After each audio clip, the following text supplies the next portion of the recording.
প্রেত কথা। এখানে গল্প নয়, ঘটনা শোনানো হয়।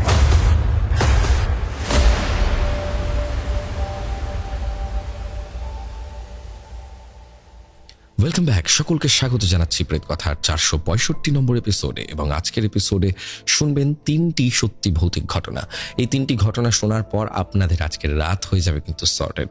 আমি গৌরব আছি আপনাদের সঙ্গে, সাউন্ডে সৌম্যদীপ, গ্রাফিক্সে অনিকেত। শুরু হচ্ছে প্রেত কথার 465 নম্বর এপিসোড। শুক্রবার এবং রবিবারের রাত মানেই ভয় পাওয়ার রাত উইথ গৌরব। এখন ইউএস ইলেকশনের জন্য ক্রিপ্টো একটা অল টাইম হাই টাচ করেছে, আর আমাদের এক্সপার্টরা বলছেন যে এই মোমেন্টাম ক্রিপ্টোকে আরও উপরের দিকে নিয়ে যেতে পারে। তার মানে এখন সবথেকে ভালো সময় ক্রিপ্টোতে ইনভেস্ট করার। কিন্তু ক্রিপ্টোতে ইনভেস্ট করার জন্য সবচেয়ে সেফ এবং সিকিউর প্ল্যাটফর্ম কোনটা? এর উত্তর হলো one of India's biggest crypto exchange CoinSwitch. আর এখানে তুমি সব থেকে লোয়েস্ট ফিজে ক্রিপ্টোকে ফিউচারেও ট্রেড করতে পারো। 350-এর উপরে কন্ট্রাক্টস আর আপ টু 25x লেভারেজ। মানে তোমার কাছে যদি 1000 টাকা থাকে তাহলে তুমি ট্রেড করতে পারবে 25,000 টাকার। আর তুমি যদি ফিউচার ট্রেডিংয়ে একদম নতুন হও তাহলে তুমি পাচ্ছ 15 দিনের জন্য 100% ফ্রি রিবেট। মানে তুমি তোমার ফিজ সেভ করছো এখানে। এই মুহূর্তে কয়েনসুইচের 2 কোটির বেশি ইউজার রয়েছে এবং কয়েনসুইচ ফিনান্সিয়াল ইন্টেলিজেন্স ইউনিট অফ ইন্ডিয়ার দ্বারা রিকগনাইজড। আর সব থেকে মজার ব্যাপার হলো কয়েনসুইচ দিচ্ছে এখন 1% ক্যাশব্যাক, আর প্রথম 30 দিনের জন্য জিরো ট্রেডিং ফিজ। কয়েনসুইচে প্রুফ অফ রিজার্ভও মেনটেন করা হয়। এর থেকে বোঝা যাচ্ছে যে ওদের ফিনান্সিয়াল হেলথ খুব স্ট্রং, এবং লিঙ্ক দেওয়া হচ্ছে ডেসক্রিপশন এবং কমেন্টে। এখনই গিয়ে কয়েনসুইচ চেক আউট করো এবং ডাউনলোড করে নাও কয়েনসুইচ। Crypto products and NFTs are unregulated and can be highly risky. There may be no regulatory recourse for any loss from such transactions. ঘটনা পাঠিয়েছেন সায়নী, লিখছেন হুগলি থেকে বলছি। যে ঘটনা আমি বলছি তা আমার নিজের মাসির সাথে ঘটেছে। ঘটনাটি যে সময়ের, তখন আমার বয়স মাত্র 3 বছর। তাই এই ঘটনার অধিকাংশই আমার মায়ের থেকে শোনা। কিন্তু এই ঘটনার কিছু দৃশ্য আমার আজও মনে আছে। ঘটনাটি পড়ার পর ভালো লাগতে বাধ্য, সে বিষয়ে আমি জোর দিয়ে বলতে পারি। ঘটনাটি যদি চ্যানেলে প্রচার করা হয়, দয়া করে কবে প্রচার করা হবে তা জানালে উপকৃত হব। ঘটনাটি যে সময়ের, তখন আমরা হুগলিতে থাকতাম না, থাকতাম বাঁকুড়ায়। আমরা জয়েন্ট ফ্যামিলিতে থাকতাম। আমাদের বাড়িতে আমার বাবা এবং তার আরও 3 ভাই, সবাই যে যার পরিবার নিয়ে একসাথে একই ছাদের তলায় খুব হুল্লোড় করে দিন কাটাতাম। সাথে আমার ঠাকুমা ঠাকুরদাও থাকতো। 2 পিসি আছে আমার, তবে তাদের অবশ্য বিয়ে হয়ে গিয়েছিল তখন। কিন্তু দুজনের শ্বশুর বাড়ি আমাদের বাড়ির থেকে খুব বেশি দূরে না হওয়ায় তারাও প্রায় আমাদের বাড়ি আসতো। তাই বলা বাহুল্য, আমাদের বাড়িতে তখন সর্বক্ষণেই লোকের আনাগোনা লেগে থাকতো। আমার মায়েরা 6 বোন। আমার বড় জেঠিমাই কিন্তু আমার বড় মাসি। আশা করি বুঝতে পারছো নিশ্চয়ই সম্পর্কটা। আমার মা আর আমার জেঠিমা 2 জায়ের পাশাপাশি 2 বোনও। একই বাড়িতেই বিয়ে হয়েছিল দুজনের। আমার মায়েদের 6 বোনের মধ্যে সব থেকে সুন্দর দেখতে ছিল আমার চতুর্থ মাসিকে। যেমন গায়ের রং, তেমনই মাথায় চুল। আজও মামাবাড়িতে মাসির সেই সময়ের একটি ছবি রাখা আছে, যেখানে মাসির মাথার দুদিকে 2টি বিনুনি প্রায় হাঁটুর নিচ পর্যন্ত ঝুলছে। আমার ওই মাসি ছোটবেলা থেকেই হস্টেলে থেকে বড় হয়েছে। বোনেদের মধ্যে ওই মাসি একা যে নাকি বাড়ির থেকে বাইরে হস্টেলে বড় হয়েছে। তাই মা বলতো, যখনই মাসি বাড়িতে ছুটিতে আসতো, দিদা নাকি খুব খাতির যত্ন করতো মাসিকে। যতই হোক, মেয়ে বাইরে থাকে, মায়ের চোখের অনেক দূরে থাকে সে। তখন আমার মাসি সবে কলেজের প্রথম বছর। দেখতে সুন্দর হলে যা হয় আর কি। কলেজের অনেক ছেলেই প্রেমের প্রস্তাব নিয়ে আসতো, কিন্তু আমার মাসির তখন এসবে কোনো ইচ্ছা ছিল না। মাসির একটাই লক্ষ্য, ভালো করে পড়াশোনা করা। এমন সময় আমার মাসিদেরই ব্যাচের একটি মুসলিম ছেলে মাসিকে প্রেমের প্রস্তাব দেয়। ছেলেটির কথা, সে নাকি মাসিকে খুব ভালোবাসে। মাসিকে দেখার জন্যই সে নাকি কলেজে আসতো। আর যেদিন মাসি কলেজ যেত না, সেই ছেলেটি নাকি হতাশ হয়ে ক্লাস না করেই বাড়ি ফিরে যেত। কিন্তু আমার মাসি সেই ছেলেটির প্রস্তাবও নাকচ করে দেয়। এদিকে আমার মাসির স্বামী, অর্থাৎ আমার মেশো, সেও ওই একই কলেজেই পড়তো, কিন্তু আমার মাসির থেকে 2 ব্যাচ সিনিয়র ছিল। আমার মেশোর এক দেখায় মাসিকে পছন্দ হয়ে যায়, কিন্তু আমার মেশো কোনোদিনও সাহস করে আমার মাসিকে প্রেমের প্রস্তাব দিয়ে উঠতে পারেননি। আমার মেশোর গ্র্যাজুয়েশন শেষ হওয়ার সাথে সাথেই আমার মেশো চাকরি পেয়ে যান।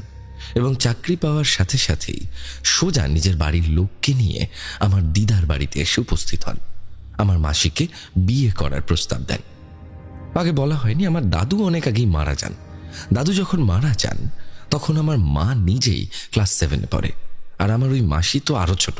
দাদু মারা যাওয়ার পর দাদুর চাকরি দিদা পায়। বলতে গেলে আমার দিদাই তার মেয়েদের বড় করেছে অনেক কষ্টে। দিদা সবসময়ই চাইতো যাতে ভালো ছেলে দেখে তার সব মেয়েদের সঠিক সময়ে বিয়ে দেওয়া যায়। দিদাই তখন ওই সংসারের একমাত্র অভিভাবক ছিলেন। তো যাই হোক, যখন আমার মেশো বিয়ের প্রস্তাব নিয়ে আমার দিদার কাছে আসে, তখন আমার দিদার বেশ পছন্দ হয়েছিল মেশোকে। এই কথাটা আমার দিদা তার বড় 3 মেয়ে জামাইকে, অর্থাৎ আমার মা বাবা এবং আমার আরো 2 বড় মাসি মেশোকে জানায়। এরপর সবাই খোঁজ খবর নেওয়া শুরু করে এবং শেষমেশ বিয়েটা পাকাপাকি হয়। কিন্তু আমার দিদার একটাই শর্ত ছিল যে আমার মাসির গ্র্যাজুয়েশন শেষ হওয়ার পরই এই বিয়ে হবে। মেশোর অবশ্য তাতে কোনো আপত্তি ছিল না, তাই আমার মাসির গ্র্যাজুয়েশন শেষ হওয়ার পরই এই বিয়ে হয় 2002 সালের নভেম্বর মাসে। বিয়ের পর মাসি আর মেশোর দাম্পত্য জীবন বেশ ভালোই কাটছিল। বিয়ের কয়েক মাস পরেই আমার মাসি গর্ভবতী হয়। তখন আমার মাসির 4 মাস চলছে। হঠাৎ একদিন মেশো অফিস থেকে ফিরে এসে দেখে মাসি বাড়িতে নেই। মেশো একটু অবাক হন, কারণ আমি যেই সময়ের কথা বলছি তখন সবার হাতে হাতে ফোনের প্রচলন খুবই কম ছিল। বাড়িতে হয়তো একটাই টেলিফোন ছিল, খুব জোর হলে একটা মোবাইল থাকতো। প্রথমটা মেশো ভাবে যে মাসি আশেপাশেই কোথাও হয়তো গেছে এবং চলে আসবেন। এই ভেবে মেশো ফ্রেশ হতে চলে যান। এদিকে প্রায় ঘন্টাখানিক হয়ে যায়, মাসির ফেরার কোনো নাম নেই। গর্ভবতী অবস্থায় আমার মাসি প্রায় ভুগত, তাই মেশো একটু চিন্তাতেই থাকতো মাসিকে নিয়ে। তাই অতক্ষণ বাড়িতে মাসিকে দেখতে না পেয়ে মেশো পাড়ায় খোঁজ করতে বেরিয়ে পড়েন, কিন্তু কোথাও কোনো খবর পাওয়া যায় না। অবশেষে মেশো আমার দিদা আর আমাদের বাড়িতে ফোন করে খবর দেয় যে মাসিকে পাওয়া যাচ্ছে না। তখন প্রায় রাত 8টা বাজে যখন বাড়িতে মাসির নিখোঁজ হবার খবর আসে। আমার বাবা আর বড় মেশো তখনই মাসির বাড়ির উদ্দেশ্যে রওনা হয়। সেদিন সারা রাত অনেক খোঁজাখুঁজির পরেও মাসিকে পাওয়া যায়নি। অবশেষে সেদিন রাতে পুলিশেও খবর দেওয়া হয়। এদিকে বাড়িতে সবাই চিন্তায় অস্থির। এরকম ভাবে কাউকে কিছু না জানিয়ে মাসি কোথায় যেতে পারে? অবশেষে পরের দিন বেলার দিকে আমার মেশোর ফোনে একটি ফোন আসে। ফোনটি এসেছিল স্টেশন মাস্টারের কাছ থেকে। উনি জানান মাসিরা যেই স্টেশনের অন্তর্গত শহরে থাকতো তার ঠিক 2টো স্টেশন আগের স্টেশনে মাসিকে নাকি আজ সকালেই বেহুঁশ অবস্থায় লোকজন উদ্ধার করেছেন। ওখানে লোকজন তাড়াতাড়ি মাসিকে স্টেশন মাস্টারের রুমে নিয়ে আসে এবং চোখে মুখে জল দিয়ে জ্ঞান ফেরানোর চেষ্টা করে। জ্ঞান ফেরার পর মাসি নাকি কিছুই বলার মতো পরিস্থিতিতে ছিল না। অনেক কষ্টে মেশোর নাম্বারটা মাসির কাছ থেকে জেনে স্টেশন মাস্টার মেশোকে ফোন করে খবর দেন। খবর পাওয়ার পরেই আমার মেশো, বাবা এবং বড় মেশো ওই স্টেশনে যায় এবং মাসিকে আমাদেরই বাড়িতে ফিরিয়ে আনা হয়। মাসির যেন কিছুই মনে ছিল না। কিভাবে মাসি ওখানে পৌঁছলো, কেনই বা গেল, কিছুই মাসি সেদিন বলতে পারেননি। কিন্তু সেদিন থেকেই মাসির ব্যবহারে প্রায় সবাই একটা অদ্ভুত পরিবর্তন লক্ষ্য করল। থেকে থেকেই মাসি কেমন যেন একটা অদ্ভুত ব্যবহার করত। নিজে নিজেই কথা বলতো, হাসতো, কি সব জানি বলতো যেগুলি কারোরই জানা ছিল না। আর প্রায় বাড়ি থেকে পালিয়ে যাওয়ার চেষ্টা করত। একদিকে মাসি গর্ভবতী, তার মধ্যে এই অবস্থা। সবকিছুকে দেখে বাড়ির সবাই মেশোকে বলল মাসিকে যাতে আমাদের বাড়িতেই রাখা হয়, কারণ নিজেদের বাড়িতে মাসি আর মেশো একা। মেশো কাজে চলে যাওয়ার পর মাসি যদি আবার কোথাও চলে যায় বা কোনো অঘটন ঘটিয়ে বসে, তাই আমাদের বাড়িতেই মাসিকে রাখা হলো। আমাদের বাড়িতে লোকের অভাব নেই, কেউ না কেউ সবসময় মাসিকে চোখে চোখে রাখতে পারবে। এইভাবে মাসির শরীর একটু একটু করে খারাপ হতে শুরু করলো। না খেতে চাইতো, না স্নান করতে চাইতো, কিছুই করতে চাইতো না। সারাদিন যেন একটা রুমে বসে কার সাথে গল্প করত, হাসতো, বাচ্চাদের মতো খেলতো। শেষমেশ আমার ঠাকুমা আর দিদা দুজনেরই ব্যাপারটা ভালো না ঠেকায় তারা আমাদের ওখানে এক ঝাড়ফুঁক করা ওঝাকে ব্যাপারটা জানায়। উনি একদিন আসেন বাড়িতে এবং একটা পুজোও করেন এবং মাসির হাতে একটি মাদুলি বেঁধে দেন, যাতে মাসি নিজের বা তার হবু সন্তানের কোনো ক্ষতি না করতে পারে। ঠিক সেই দিনের পর থেকে আমার মাসির চেহারা, ব্যবহার, সবকিছুতে আরো পরিবর্তন লক্ষ্য করা যায়। আগের থেকে মাসি অনেক বেশি উগ্র হয়ে উঠেছিল। মাসিকে আর আটকে রাখা যেত না বাড়িতে। একদিন তো প্রায় আমাদের বাড়ির সবাইকে ধাক্কা মেরে সরিয়ে ঠেলে বাড়ি থেকে বেরিয়ে যাওয়ার চেষ্টা করছিল মাসি। কোনো মতে সেদিন মাসিকে আটকানো হয়। 4 জন শক্ত সামর্থ্য মানুষও যেন মাসিকে ধরে আটকে রাখতে পারত না। মাসির গায়ে তখন এতটাই শক্তি এসে গিয়েছিল, মাসির শরীরে যেন মাসির একার নয়, যেন আরো কেউ আছে যে মাসিকে ভিতর থেকে এই শক্তি দিত। তারপর থেকে মাসিকে একটি রুমের জানলার সঙ্গে বেঁধে রাখা হতো চেইন দিয়ে। যেই মাসিকে খাওয়াতে বা জামা কাপড় বদলাতে বা অত বড় চুল আঁচড়ে দিতে যেত, মাসি তাকেই ক্ষতি করার চেষ্টা করত। একবার তো আমার বড় পিসিকে খুব বাজেভাবে হাতে কামড়ে ধরেছিল যখন পিসির চুল আঁচড়াতে গিয়েছিল। ওইভাবেই দিন কাটছিল। আমরা কি করব কিছুতেই বুঝে উঠতে পারছিলাম না। খালি তখন মাসি নয়, মাসির ভেতরে তার সন্তানও ছিল। বাড়ির সকলেরই যেন তখন এক দুশ্চিন্তায় দিন কাটত যে এই বুঝি মাসি আবার কাউকে আঘাত করে বসে, কিংবা আবার কোথাও পালিয়ে যায়। একদিন মাসিকে স্নান করানোর জন্য বাথরুমে নিয়ে আসে আমার মা আর বড় মাসি। আমাদের দেশের বাড়ির বাথরুমটা ছিল ঘরের বাইরের উঠোনের এক পাশে।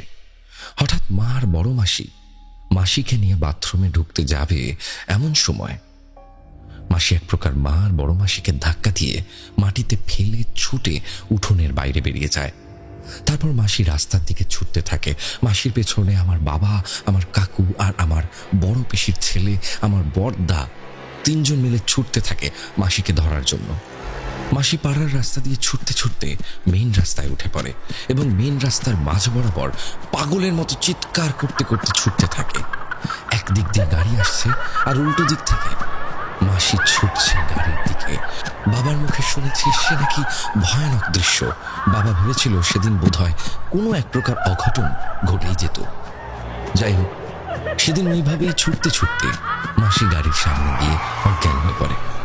গাড়িটাও ঠিক সময়ে ব্রেক দেওয়ায় মাসির ক্ষতি হয়নি কিছু। সেদিনের পর সবাই খুব আতঙ্কিত হয়ে পড়েছিল মাসিকে নিয়ে। আমার বাবার এক বন্ধু এই পুরো ঘটনা সেদিন রাস্তায় দাঁড়িয়ে দেখে। বাবার কাছে জানতে চায় হয়েছেটা কি। বাবা হতাশ হয়ে সব কথা বলেন ওনাকে। সব শুনে কাকু বাবাকে এক পীর বাবার কথা বলেন। বলেন উনি নাকি এইসব দোষ কাটাতে খুবই পারদর্শী। আমরা যেন অন্তত একবার হলেও মাসিকে ওনার কাছে নিয়ে যাই।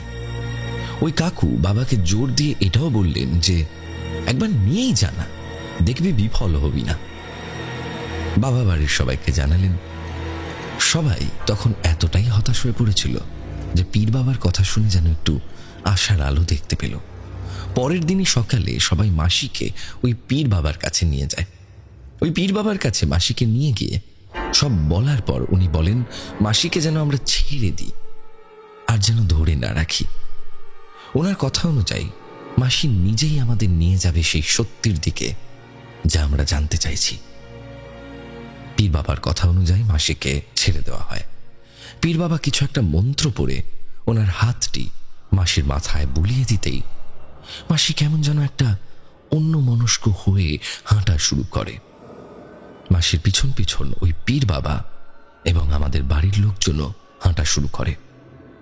কিছু দূর গিয়ে এক কবরস্থানের ভিতর মাসি প্রবেশ করে। সেখানেই এক কবরের উপর মাসি লুটিয়ে পড়ে। সেই কবরস্থান থেকে খোঁজ নেওয়া হয় যে কবরটির উপর মাসি লুটিয়ে পড়েছিল সেটি কার কবর। অনেক খোঁজ নেবার পর জানা যায় সেই কবরটি একটি ছেলের কবর। সেই ছেলেটির ঠিকানাও এই কবরস্থান থেকে খোঁজ নিয়ে পাওয়া যায়। পরে পীর বাবা এবং সাথে মেশো বাবা আর বড় মেশো মিলে সেই ঠিকানায় যায়। সেখানে গিয়ে যা জানা যায় সেটা যে আদৌ সত্যি ঘটতে পারে সেটা বিশ্বাস করতে আমার কেমন একটা দ্বিধাবোধ কাজ করে। কিন্তু কি করব, ঘটনাটা আমার নিজের বাড়ির লোকের সাথেই ঘটেছে, আমার চোখের সামনে, বিশ্বাস না করে উপায় নেই। ওই ঠিকানায় গিয়ে দেখা যায় ওখানে একটি বাড়িতে একজন বয়স্ক মহিলা তার 3 মেয়েকে নিয়ে থাকেন। ওই বয়স্ক মহিলা এবং তার 3 মেয়েকে যখন জিজ্ঞাসা করা হয় যে ওই ছেলেটি কে যার কবরের উপর আমার মাসি লুটিয়ে পড়েছিল, তখন ওনারা বলেন যে ওই কবর নাকি ওই মহিলার একমাত্র ছেলের। সে নাকি বছর 3 আগে আত্মহত্যা করেছিল, কিন্তু সেই ছেলের সাথে আমার মাসির কি সম্পর্ক সেটা তখনও কেউ বুঝতে পারছিল না। ঠিক সেই সময় ওই মহিলা এবং তার 3 মেয়ে আমাদের বাড়ির লোকের কাছে মাসির পরিচয় জানতে চায়। আমার মেশো মাসির নামটা বলার পরেই ওই মহিলার ছোট মেয়ে বলে ওঠে, আমি তো শুনেছি এই নামটা আগে। এই কথা শুনে ওই মহিলা তার ছোট মেয়েকে জিজ্ঞাসা করে, তুই কিভাবে শুনেছিস নামটা আগে? তখন সেই মেয়েটি বলা শুরু করে তার দাদা যে নাকি বছর 3 আগে আত্মহত্যা করেছিল, যার কবরের উপর আমার মাসি লুটিয়ে পড়েছিল, সেই দাদার মুখেই এই মেয়েটি আমার মাসির নাম শুনেছিল। মেয়েটি আরো বলল ওর দাদার সাথে ওর সম্পর্কটা নাকি অন্য 2 দিদির থেকেও আরো বেশি ঘনিষ্ঠ ছিল, কারণ তাদের বয়সের খুব একটা বেশি অন্তর ছিল না। তার দাদা যখন কলেজের 1ম বর্ষে ভর্তি হলো তখন তার দাদা একদিন এসে তাকে বলল কলেজের একটি মেয়েকে তার নাকি খুব পছন্দ হয়েছে। খালি পছন্দই নয়, সে নাকি খুব ভালোবেসে ফেলেছে মেয়েটিকে। সেই মেয়েটি আর কেউ নয়, সে আমার মাসি। ঘটনার শুরুতেই আমি যে মুসলমান ছেলেটির কথা বলেছিলাম যে আমার মাসিকে প্রেমের প্রস্তাব দিয়েছিল, এই সেই ছেলে। তার বোন আরো বলল তার দাদা নাকি পাগলের মতো ভালোবাসতো আমার মাসিকে। তার দাদা এসে বাড়িতে বলতো সে নাকি কলেজে যেত মাসিকে দেখবে বলেই। যেদিন মাসি যেত না সেদিন হতাশ হয়ে সেও বাড়ি ফিরে যেত ক্লাস না করে। আমার মাসি যে তার দাদার প্রেমের প্রস্তাব ফিরিয়ে দিয়েছিল সেই কথাও মেয়েটি বলল। মেয়েটি বলল তার দাদা তবুও নাকি আরো বেশি করে মাসির জন্য পাগল হতে থাকলো। যদিও তার দাদার এই পাগলামির কথা শুধু সেই জানতো বাড়িতে, কারণ অন্য জাতের মেয়ের জন্য এতটা পাগলামি দেখলে বাড়ির বাকিরা তাকে ছোট করবে, এই ভয়ে কোনোদিনও অন্য কাউকে বলার সাহস পায়নি তার দাদা। একদিন কলেজ থেকে তার দাদা খুব হতাশ হয়ে বাড়ি ফিরল। বাড়িতে ফিরেই নিজের রুমে ঢুকে বিছানায় শুয়ে বালিশে মুখ গুঁজে কাঁদতে শুরু করলো।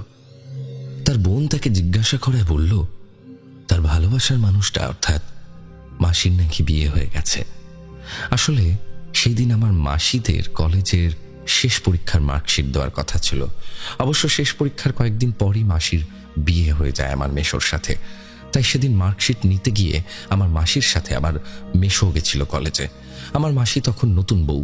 মাসিকে ওই নতুন বউয়ের বেশে দেখে ছেলেটির মনে খুব আঘাত লেগেছিল। যতই হোক, কাউকে এত পাগলের মতো ভালোবাসার পরেও সে মানুষটিকে না পাওয়ার দুঃখ কেবল তারাই বোঝে যারা এই কষ্ট ভোগ করে।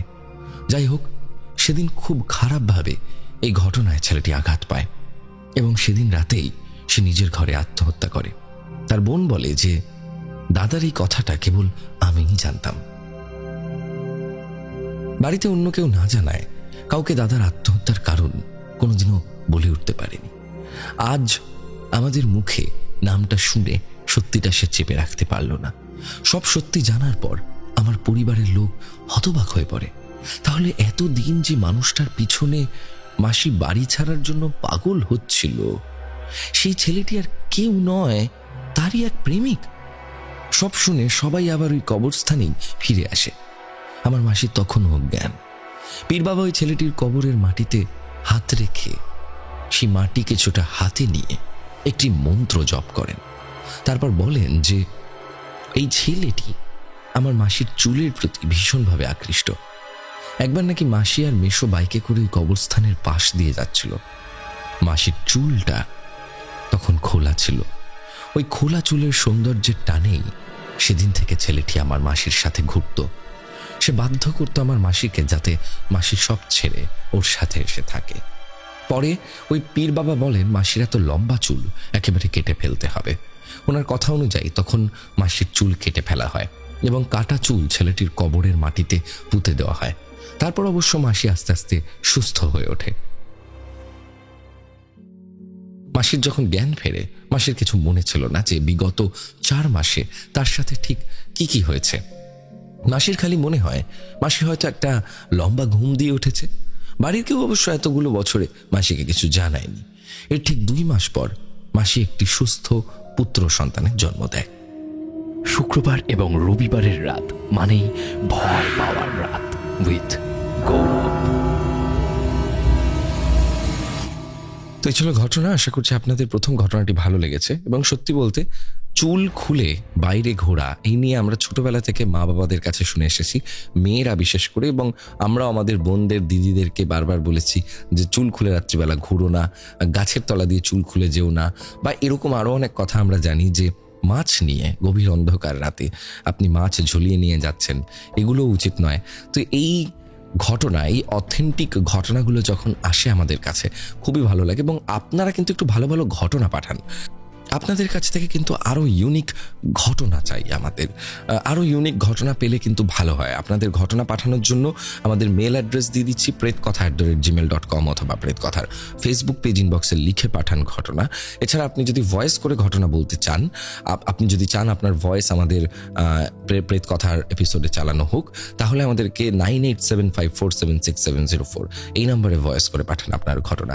প্রত্যেক শুক্রবার আর রবিবার আমরা কিন্তু নিয়ম করে আপনাদের জন্য ঘটনা আনি। চলে যাচ্ছে আজকের আমাদের পরবর্তী ঘটনায়। শুক্রবার এবং রবিবারের রাত মানেই ভয় পাওয়ার রাত উইথ গৌরব। হাই গৌরবদা, আশা করি তুমি ভালো আছো। বিশেষ কারণে আমার নাম প্রকাশে অনিচ্ছুক। আমি হাওড়া থেকে প্রেতকথার একজন নিয়মিত শ্রোতা। আজ প্রথমবার তোমায় আমার জীবনে ঘটে যাওয়া একটি ঘটনা পাঠালাম। বর্তমানে আমি একটি প্রাইভেট কোম্পানিতে চাকরি করি। ঘটনাটি ঘটেছিল 2021 সালের অক্টোবর মাসে। তখন আমি কলেজের 3rd সেমিস্টারের ছাত্রী। সেই সময় আমি একটি কোচিং সেন্টারে পড়তে যেতাম। সেই কোচিংয়ের যিনি স্যার ছিলেন তিনি তার বাড়িতেই পড়াতেন। বাড়িতে স্যার, তার বাবা এবং মা 3 জন থাকতেন। স্যারের যিনি মা ছিলেন তাকে আমরা জেঠিমা বলে ডাকতাম। জেঠিমা খুবই ভালো মানুষ ছিলেন। স্যারের যত স্টুডেন্টস ছিল সবাইকেই উনি খুব ভালোবাসতেন। তো সেই জেঠিমার হার্টের প্রবলেম ছিল। সেই বছর 2021 সালের দুর্গাপুজোর সময় উনি খুবই অসুস্থ হয়ে পড়েন। ওনাকে হাসপাতালে ভর্তি করা হয় এবং একাদশীর দিন অর্থাৎ বিজয়া দশমীর পরের দিন রাত 11টা নাগাদ জেঠিমা মারা যান। আমার এক বান্ধবী, যে কিনা স্যারের বাড়ির পাশের বাড়িতেই থাকতো, সে আমায় ফোন করে খবরটা দেয়। সেই রাতেই জেঠিমার দেহ বাড়ি নিয়ে আসা হয় এবং ভোরবেলার দিকে ওনাকে সামনে নিয়ে গিয়ে দাহ করা হয়। পরের দিন আমি আমার বাবার সঙ্গে স্যারের বাড়ি যাই। আমার সেই সময় খুবই খারাপ লাগছিল জেঠিমার কথা ভেবে। এত ভালো মানুষ, আমায় কত ভালোবাসতেন, এবং তার তেমন বয়সও হয়নি তখন, 55 থেকে 60-এর মধ্যে হবে হয়তো। উনি মারা গেলেন। যাই হোক, স্যারকে এবং জেঠুকে অর্থাৎ স্যারের বাবাকে আমরা সমবেদনা জানিয়ে ফিরে এলাম। এরপর সেদিন রাতে যখন ঘুমোচ্ছি, 1টা কি 2টো নাগাদ আমার হঠাৎ ঘুম ভেঙে যায়। খুব জল তেষ্টা পায়। সেই জন্য আমি বিছানা থেকে উঠে জল খেতে যাই। সেই সময় আমি যখন জল খাচ্ছি রুমে দাঁড়িয়ে, আমার মনে হয় আমার পিছনে কেউ একজন দাঁড়িয়ে আছে। আমি স্পষ্ট তার নিঃশ্বাস শুনতে পাই এবং সেটা শুনে মনে হচ্ছিল যেন কারো শ্বাসকষ্ট হচ্ছে এবং সে জোরে জোরে শ্বাস নিচ্ছে। সেই সময় আমি প্রচন্ড ভয় পেয়ে চিৎকার করে উঠি। সেই চিৎকার শুনে আমার বাবা মা ঘর থেকে উঠে আসে এবং আমায় জিজ্ঞাসা করেন যে কি হয়েছে। আমি তখন ব্যাপারটা আমার মনের ভুল বলেই মনে করি। তাই বাবা মাকে বলি যে কিছু না, অন্ধকারে ভয় পেয়ে গিয়েছিলাম একটু। এরপর গিয়ে আবার শুয়ে পড়ি। এর পরের দিনটা ছিল নর্মাল, কিন্তু তারপরের দিন থেকে শুরু হলো আসল ঘটনা, যা আমি আমার জীবনে কোনোদিনও ভুলতে পারবো না। সেদিন ছিল লক্ষ্মী পুজোর রাত। রাতে খাবার পর হঠাৎ আমার শরীরটা ভীষণ খারাপ করতে শুরু করে এবং আমি অনেক বমি করি। তারপর একটা অম্বলের ওষুধ খেয়ে রাতে শুয়ে পড়ি। এরপর মাঝরাতে হঠাৎ আমার প্রচণ্ড বুক ধড়ফড় করতে শুরু করে এবং সেই সঙ্গে শুরু হয় শ্বাসকষ্ট। আমি আমার মায়ের সঙ্গেই রাতে শুতে যাই। মাকে ডেকে কোনো রকমে বলি সবটা। মা, বাবা এবং বাড়ির সকলকে ডেকে তোলে। আমাদের বাড়িতে থাকি সব মিলিয়ে 8 জন। আমি, বাবা, মা, দাদা, ঠাকুমা, কাকা, কাকিমা এবং কাকার ছেলে অর্থাৎ আমার ভাই। আমার সেই সময় এতটাই শ্বাসকষ্ট হচ্ছিল যে মনে হচ্ছিল তখনই বোধহয় আমি মারা যাব। এরপর কোনো রকমে আমার বাবা, দাদা এবং কাকা মিলে আমায় হাসপাতালে নিয়ে যায়। সেখানে আমায় একটা ইঞ্জেকশন দেওয়া হয় এবং আমি ঘুমিয়ে পড়ি। এরপর আমার ইসিজি, এক্সরে, ব্লাড টেস্ট সব কিছু করা হয়, কিন্তু কোনো রোগী ধরা পড়ে না আমার। সব রিপোর্ট নর্মাল। পরের দিন আমায় ছেড়ে দেওয়া হয় হাসপাতাল থেকে। বাড়ি ফিরেও কিছুক্ষণ ঠিক ছিলাম।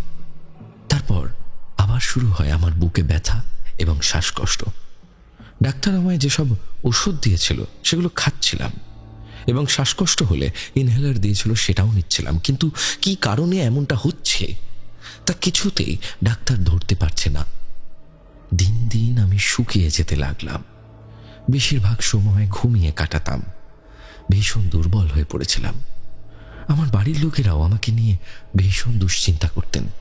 মায়ের কাছে শুনেছি যখন আমি রাতে ঘুমোতাম তখন নাকি আমার সারা শরীর একদম মরা মানুষের মতো ঠান্ডা হয়ে যেত। প্রায় 1 সপ্তাহ এইভাবে কাটার পর আমার মা এক মাসির সঙ্গে যোগাযোগ করেন। উনি সম্পর্কে ছিলেন আমার মায়ের পিস্তুত দিদি। মাসি ছিলেন তারা মায়ের পূজারী এবং তান্ত্রিক। ওনার বাড়িতে অনেক মানুষ এইসব বিষয় নিয়ে আসতো। মা যখন এই ব্যাপারে আমার ঠাকুমা এবং কাকিমাকে বলছিল তখন রীতিমতো আমি ভীষণ রেগে গিয়ে মায়ের উপর চেঁচিয়ে উঠি, যা ছিল খুবই অস্বাভাবিক, কারণ আমি কারোর সঙ্গেই রুডভাবে কথা বলি না। আমি খুবই শান্তশিষ্ট একটি মেয়ে। এরপর জোর করে আমাকে ওই মাসির বাড়ি নিয়ে যাওয়া হয়। মাসি আমায় দেখে ধ্যানে বসেন। এরপর বাবা মাকে বলেন যে আমি যে স্যারের কাছে পড়তে যেতাম সেই স্যারের মায়ের আত্মা আমায় পজেস করে রেখেছে। আমি সেদিন বাবার সাথে স্যারের বাড়ি যাই। যেহেতু আমার রাশটা খুব হালকা তাই সহজেই উনি আমাকে পজেস করেন। আমার রাশ এত হালকা যে রাস্তার পাশ দিয়ে একটা মরার গাড়ি গেলেও আমার হাওয়া লেগে যেতে পারত। তাই ওই জেঠিমার যেহেতু হার্টের অসুখ ছিল তাই ওনারও বুক ধড়ফড়, বুকে ব্যথা, শ্বাসকষ্টের সমস্যাগুলো আমার হতো। এরপর মাসি তারা মায়ের একটা পায়ের ফুল আমার বালিশের ভিতর রেখে দিতে বলেন এবং আমায় ঝেড়ে দেন, ভালো করে জল পড়া খেতে দেন। এরপর উনি বলেন যে কালী পুজোর দিন রাতে উনি একটি যজ্ঞ করবেন, যেদিন আমাকে ওনার বাড়িতে নিয়ে যেতে হবে। ততদিন আমায় বাড়ির বাইরে কোথাও বেরোতে বারণ করেন। ওই দিনের পর থেকে আমার বুকে ব্যথা, শ্বাসকষ্ট কমে যায়, কিন্তু আমি ভীষণ দুর্বল হয়ে পড়েছিলাম। এরপর কালী পুজোর দিন আমরা মাসির কাছে আবার যাই। মাসি একটি যজ্ঞ করেন এবং আমায় একটি আঁশবুটির মাদুলি দেন, যেটি সারা জীবন পরে থাকতে বলেন। তারপর থেকে আমি ধীরে ধীরে সুস্থ হয়েছি, কিন্তু সেই যে দুর্গাপুজোর পর থেকে কালী পুজো অবধি যা যা আমার সাথে ঘটেছে এবং যা শারীরিক কষ্ট আমি পেয়েছি তা আমি কোনোদিনও ভুলতে পারবো না। জানি না ঘটনাটা কতটা ভয়ানক হয়েছে, তবে এটি আমার জীবনের একটি সত্যি অদ্ভুত ঘটনা। ঘটনাটা যদি ভালো লেগে থাকে তবে গৌরবদা তোমার গলায় অবশ্যই পড়ে শুনিও। প্রথমবার ঘটনা লিখছি, কোনো ভুল ত্রুটি হলে ছোট বোন মনে করে ক্ষমা করে দিও। ভালো থেকো, ভালো থাকুক আমাদের প্রেত কথার প্রত্যেক সদস্য। শুক্রবার এবং রবিবারের রাত মানেই ভয় পাওয়ার রাত উইথ গৌরব। সুন্দর একটি ঘটনা কিন্তু আমরা পড়লাম, আমি খুব রিলেট করলাম, আমার খুব ভালো লাগলো এই ঘটনাটি। আপনাদের কেমন লেগেছে সেটি জানান। আপনাদের কারোর সাথে এমন কখনো হয়েছে যে খুব কাছের কেউ একজন মারা গেছেন যার পর আপনার মনে হচ্ছে যে আপনার সাথে কিছু আনইউজুয়াল ঘটছে, যা আগে কখনো ঘটেনি, বিশেষ করে সেই মৃতদেহটি দেখার পর। আপনার সাথে এমন কোনো ঘটনা কি আছে? যদি থেকে থাকে বা আপনার শোনা কোনো ঘটনা থাকলে আমাদেরকে কিন্তু পাঠাতে ভুলবেন না। আমাদেরকে পাঠিয়ে দিন প্রেতকথা@gmail.com অথবা প্রেতকথার ফেসবুক পেজ ইনবক্সে। আজকের এই ভিডিওটিকে লাইক করতে ভুলবেন না। আমি চলে যাব আজকের আমাদের তৃতীয় এবং শেষ ঘটনায়। ঘটনা 3। শুক্রবার এবং রবিবারের রাত মানেই ভয় পাওয়ার রাত উইথ গৌরব। আমি মৃন্ময় আগেও আপনাকে একটি ঘটনা পাঠিয়েছিলাম, কিন্তু হয়তো সেই ঘটনা আপনি পড়েননি অথবা সিলেক্ট করেননি। যাই হোক, আবার আসলাম আমার নিজের জীবনের একটি বাস্তব ঘটনা নিয়ে। আশা করি ঘটনাটি আপনাদের ভালো লাগবে, এবং যদি সিলেক্ট হয় ঘটনাটি, তাহলে ভুল ভ্রান্তিগুলো একটু ঠিক করে নিজের মতন গুছিয়ে নিও গৌরবদা। ওকে মৃন্ময়, আমি আগের ঘটনাটি বোধ হয় আমাদের টিমের বা আমাদের পছন্দ হয়নি, তাই জন্য সেটি পড়া হয়নি, কিন্তু এই ঘটনাটি আমাদের পছন্দ হয়েছে এবং এই ঘটনাটি কিন্তু আমরা আজকের এপিসোডে রেখেছি, এবং আমি আশা করব তুমি এরপরেও আমাদেরকে আরো ঘটনা পাঠাতে থাকো। আসল ঘটনাটিতে আসা যাক। ঘটনাটি আমার এবং আমার পরিবারের সাথে ঘটে যাওয়া একটি খুবই কষ্টের সাথে কাটানো কিছু দিন, অথবা বলতে পারো কিছুটা মাস, অথবা বলতে পারো কিছুটা বছরের ঘটনা। এখন মনে প্রশ্ন আসতেই পারে যে এটা আবার কেমন কথা? ঘটনা যেভাবে এগিয়ে যাবে সব ঝাপসা অন্ধকার কেটে আলো আসবে। আর এই ঘটনাটি আমি নিজের চোখে দেখেছি এবং এর শিকারও হয়েছি। এই ঘটনা শুরু হয় যখন 2013 সাল। আমার বয়স তখন হবে 13। আমার মায়ের হঠাৎ করে শরীর খারাপ হওয়া শুরু করলো। কোমরে ব্যথা, হাত ইনফেকশন, শরীর শুকিয়ে যাওয়া, খাওয়া দাওয়া ঠিকভাবে না করা, এমন অনেক রোগে মা আস্তে আস্তে আক্রান্ত হয়ে পড়ছিলেন। নিজের চোখের সামনে এসব দেখছি আমি এবং আমার বাবা, কিন্তু এর কোনো সঠিক চিকিৎসা পাচ্ছি না। ডাক্তার দেখানো হচ্ছে, ওষুধের পর ওষুধ বাড়িতে আসছে, একটি রোগ ঠিক হচ্ছে, আবার অন্য একটি রোগে আক্রান্ত হচ্ছেন মা। এইভাবে কেটে গেল একটি বছর। বাড়িতে অশান্তি, রাগারাগির কোনো শেষ নেই। এমন একটি সময় আসলো যখন বাড়িটিকে আর বাড়ি বলা চলে না। গ্রামের সবাই আমাদের বাড়ির কথা শুনছে, কেউ মজা পাচ্ছে, কেউ কষ্ট পাচ্ছে। এত সুন্দর একটি সংসার এভাবে নষ্ট হয়ে যাচ্ছে। আমরা চেষ্টা করেও এর আসল উদ্দেশ্য বা ঘটনা কিছুই বুঝতে পারছিলাম না। শেষ উপায় না পেয়ে বাবা বলল, ডাক্তার দিয়ে কিচ্ছু হবে না, কবিরাজের সাথে বা তান্ত্রিকের সাথে কথা বলি। কথা মতো আমাদের এক চেনা পরিচিত কবিরাজকে বাবা ডেকে আনলো বাড়িতে এবং তাকে সব কথা খুলে বলল। ঘটনাগুলি শোনার পর তিনি দেরি না করে নিজের ক্রিয়া করতে যা যা জিনিস দরকার হবে তার একটি ফর্দ বানিয়ে বাবার হাতে দেন, এবং সেই দিনই একজন তুলা রাশির লোকের খোঁজ করতে বলেন। বাবা কোনো রকম দেরি না করেই সেই কাজে লেগে যান। বাবা 2-3 দিনের ভিতরে সব জোগাড় করেন, আর শনিবারের সন্ধ্যায় সেই কবিরাজ জেঠু নিজের ক্রিয়া শুরু করেন। আমার মনে আছে কবিরাজ জেঠু নিজের সাথে কিছু মাটি তার ব্যাগে এনেছিলেন, আর তার দরকারি কিছু জিনিস তার সাথে থাকা কাপড়ের ব্যাগে আনেন। আমি একটি কথা জানিয়ে রাখি, এখানে আমি কিছু বিশেষ কারণে তাদের কারোরই সুনাম উল্লেখ করছি না। আপনারা যেভাবে তাকে সম্বর্ধনা জানাবেন সেভাবেই চলবে। ক্রিয়া চলছে। কিছুক্ষণ পর সেই তুলা রাশির মানুষটিকে বসানো হলো এবং তার হাত দুটি একটি কাঁসার বড় বাটিতে রেখে সে ব্যাগে থাকা কিছুটা মাটি বের করে মন্ত্র পড়া মাত্রই লোকটা নিজের মধ্যে নেই। সে পাগলের মতো ছোটার জন্য চেষ্টা করছে। যেই কবিরাজ জেঠু তাকে বলল যা, সে দৌড়ে গিয়ে আমাদের ঘরের সিঁড়ির ডান দিকে যেখানে মাটি ছিল সেখানে থেমে গেল। এখানে আমি আরো একটি কথা বলতে চাই। আমাদের বাড়ি কিন্তু বিল্ডিং বাড়ি না, সিম্পল একটি আসাম টাইপ ঘর। উঠোন থেকে ঘরটি একটু উঁচু, আর 3টি সিঁড়ি উঠলেই ঘরের ফ্লোর। আমি সেই সিঁড়ির কথা বলছি। তারপর জেঠু আবার সেই একই কাজ করলো এবং লোকটি সেই একই জায়গাতে গিয়ে বারবার থেমে যাচ্ছেন। এইভাবে একই জিনিস 3 বার করা হলো, আর সেই লোকটিও 3 বার একই জায়গায় গিয়ে থেমে যান। এরপর জেঠু বলল, এখানে গর্ত খুঁড়ে দাও। গর্ত খোঁড়া শুরু হলো, এবং কিছুটা খোঁড়ার পর আবার সেই বাটি চালান দিয়ে দেখা হলো। এইবারও সেই লোকটি গিয়ে ওই গর্তের ভিতর হাত ঢুকিয়ে কিছু পেলেন না। বলে রাখা ভালো, তান্ত্রিক কবিরাজ কিছু খোঁজার জন্য তুলা রাশির লোকেদের সাহায্য নেয়। কাঁসার বাটিতে তুলা রাশির লোকেদের হাত রেখে মন্ত্র পড়লে লোকটি সেই হারানো জিনিসের জায়গায় গিয়ে থেমে যায় এবং খুঁজতে শুরু করে। বারবার সেখানে গিয়ে তুলা রাশির লোকটি থেমে যাচ্ছে দেখে, কিছু পাচ্ছে না দেখে আবার নতুন করে গর্ত খোঁড়া হলো।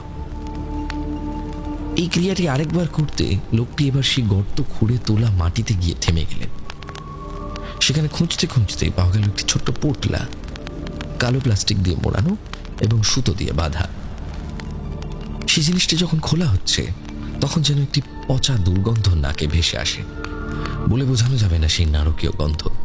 সবাই নাকে হাত চেপে রেখে সেই জিনিসটি খুলল এবং দেখল সেখানে একটি ভাঙা সুই, কিছু চুল, হাত ও পায়ের নখ, মায়ের কাপড়ের টুকরো, সিঁদুর এবং কোনো এক ধরনের তেল, আর কোনো জীবের হাড়। আর হয়তো কিছু ছিল, আমার মনে নেই, কারণ ওই সময় আমি এগুলি বোঝার জন্য খুবই ছোট, খালি দেখেছি জিনিসগুলি। তারপর সেই কবিরাজ জেঠু বললেন, এই জিনিসের জন্যই বাড়ির এত অবনতি, আর বললেন এই জিনিসগুলোকে পুড়িয়ে ফেলতে হবে। এবং আমার মাকে উদ্দেশ্য করে বলল, আপনি এখানে পানের পিক ফেলেছেন? মা মাথা নেড়ে হ্যাঁ বলল, আর আমার উদ্দেশ্যে বলল, তুমি কি এখানে প্রস্রাব করতে? আমিও হ্যাঁ বলে মাথা নাড়লাম। আমরা মা ছেলে এই কথা শুনে অবাক হয়ে গেলাম। তিনি এসব কি করে জানলেন? আমাদের টয়লেট ঘর থেকে দূরে বলে রাতে আমি এখানে প্রস্রাব করতাম। তখন জেঠু বলে উঠল, এখানে ভয়ের কিছু নেই, তোমরা এই জিনিসগুলি করায় এই খারাপ জিনিসটি সেভাবে ক্ষতি করতে পারে। তখন বাবা বলে উঠল, তা কি বলছেন? সংসারের এই অবস্থা আর আপনি বলছেন সেভাবে ক্ষতি করেনি? তখন জেঠু বলল, কেউ কি মারা গেছে? বাবা বলল, না তো। তখন জেঠু একটু হেসে বললেন যে জিনিস করা হয়েছিল তাতে এতদিনে বাঁচার কোনো প্রশ্নই ওঠে না, তবুও আপনার স্ত্রী ঠিক বেঁচে আছেন। ওখানে পানের পিক এবং প্রস্রাব করার জন্য কালো জাদুটির ক্রিয়া একটু নষ্ট হয়ে গেছে। তারপর সবকিছু জ্বালিয়ে দেওয়া হলো। জেঠু আবার একটি ক্রিয়া করলেন, আমাদের বললেন, তোমরা কি জানতে চাও কে করেছে এগুলি? তো বাবা বলল, হ্যাঁ নিশ্চয়ই। তখন তিনি বললেন তাদের নাম, যেটা শোনার পর আমরা কেউ ঠিক ছিলাম না, কারণ তিনি ছিলেন আমাদের পরিবারের একজন। অনেক সময়ের জন্য আমরা স্তব্ধ হয়ে যাই, কিন্তু এইসবের কোনো প্রমাণ থাকে না, তাই আমরা কাউকে কিছু বলতে পারি না, সঠিক কোনো অ্যাকশনও নিতে পারি না। যাই হোক, এরপর আবার নতুন করে সবকিছু শুরু হলো। আমরা সুখী ছিলাম, সে আগের মতোই ঘরে আবার শান্তি ফিরে এলো। আস্তে আস্তে মায়ের শরীর ভালো হয়ে উঠলো। আর এই ঘটনাটির একটি দ্বিতীয় অংশ আছে, আপনাদের ভালো লাগলে অবশ্যই আপনারা জানাবেন, আমি তাহলে দ্বিতীয় অংশটিও আপনাদেরকে পাঠাবো। নিশ্চয়ই মৃন্ময়, আমিও চাইবো তুমি দ্বিতীয় অংশটি পাঠাও, এবং লেখার সময় আরেকটু কেয়ারফুল হলে ভালো হয়, তাহলে লেখাটি পড়তে অনেক বেশি সুবিধে হয় এবং পড়ার সময় অতটা স্ট্রাগল করতে হয় না। তবে আমার ঘটনাটি খুব ভালো লেগেছে, এবং আজকে 3টি ঘটনাই কিন্তু আমার বেশ ভালো লেগেছে। আপনাদের কেমন লাগলো ঘটনাগুলি অবশ্যই কমেন্ট করে জানাবেন। শুক্রবার এবং রবিবারের রাত মানেই ভয় পাওয়ার রাত উইথ গৌরব। চলে যাব শাউট আউট সেকশনে, এবং আগের দিনের এপিসোডে যারা যারা কমেন্ট করেছিলেন তাদের মধ্যে রয়েছেন পূর্ণিমা বৈরাগ্য, আমাদের মধ্যে রয়েছেন সোনালী বিশ্বাস, তোমার সত্যি ঘটনা শুনতে আমার ভীষণ ভালো লাগে, এর থেকে তোমার কণ্ঠের কোনো তুলনাই নেই, তোমার সঙ্গে দেখা করার আমার ভীষণ ইচ্ছে। নিশ্চয়ই দেখা হবে, আমরা প্রেতকথা লাইভ শো জানছি এরপর, সেখানে নিশ্চয়ই আপনাদের সঙ্গে আমার দেখা হবে। আমাদের মধ্যে রয়েছেন পুরবী, লিখছেন, হ্যালো গৌরবদা, আমি প্রেতকথার বিগত 7 মাস ধরে শ্রোতা, এখন এটি আমার favourite YouTube channel, thanks a lot. আমাদের মধ্যে রয়েছেন তসলিমা লিজা, আমাদের মধ্যে রয়েছেন মোহিত নায়েক, একজন সুপার থ্যাঙ্কস করেছেন, 40 টাকা সুপার থ্যাঙ্কস করেছেন, থ্যাঙ্কস আ লট। ঠিক আছে, আমি তোমার প্রেতকথার একজন কঠিন ভক্ত, mister love boy gaming 3491, thanks a lot for this super chat. আমাদের মধ্যে রয়েছেন অরুণিমা দত্ত, অরুণিমাদি কমেন্ট করেছেন, রয়েছেন দিব্যেন্দু আদক, সামন্ত রয় আমাদের মধ্যে কমেন্ট করেছেন, স্বাতি মল্লিক, অনেকেই কমেন্ট করেছেন আসলে। আমাদের মধ্যে রয়েছেন টেকনিক্যাল সুজন, আয়েশা কমেন্ট করছেন, টুনার হালদার, এছাড়াও সঞ্চিতা বিশ্বাস এবং আরও অনেকে। আশা করছি আপনাদের আজকের এপিসোড ভালো লেগেছে, এবং ভালো লাগলে অবশ্যই এপিসোডটিকে শেয়ার করবেন বন্ধুদের সঙ্গে। প্রত্যেক শুক্রবার এবং রবিবার ঠিক রাত 10টার সময় প্রেতকথার অফিসিয়াল ইউটিউব চ্যানেল এবং রাত 11টার সময় স্পটিফাইতে প্রেতকথার এপিসোড আসতে থাকে। এখানে গল্প নয়, ঘটনা শোনানো হয়।